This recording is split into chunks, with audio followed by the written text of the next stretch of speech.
अल Kader university का मकसद क्या है कि ये जो हमारा जो दीन है ये कैसे लोगों की ज़िंदगी में रेलेवेंस लेके आता है। हमारे पास एक इंटेलेक्चुअल एक ऐसी यूनिवर्सिटी होनी चाहिए जो कि वो स्कॉलर्स प्रोड्यूस करे जो लोगों को, जिस तरह एक अजहर यूनिवर्सिटी ने मुसलमानों के अंदर, वो भी एक सेंटर था लर्निंग का, सारे जाते थे, स्कॉलरशिप होती थी, बड़ी बड़ी डिबेट्स होती थी।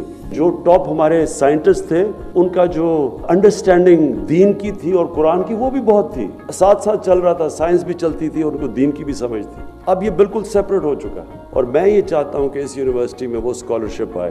तो अल कादर इंशाल्लाह मेरा वो विजन है कि ये हमारे मुल्क में एक हमारी सोच को डेवलप करेगा। इस वक्त जो हमारा यूथ है वो इतना मुतासर है मगरिब की टेक्नोलॉजिकल प्रोग्रेस से कि वो रियलाइज़ नहीं करते कि उसमें बड़ा फ़र्क है। एक माशरा टेक्नोलॉजी में तो आगे चला जाएगा, लेकिन क्या उनकी एज एक इंसान होते हुए उनकी ग्रोथ हो रही है या नहीं? क्या वो सही रास्ते पे जा रहे हैं या गलत रास्ते पे चले गए?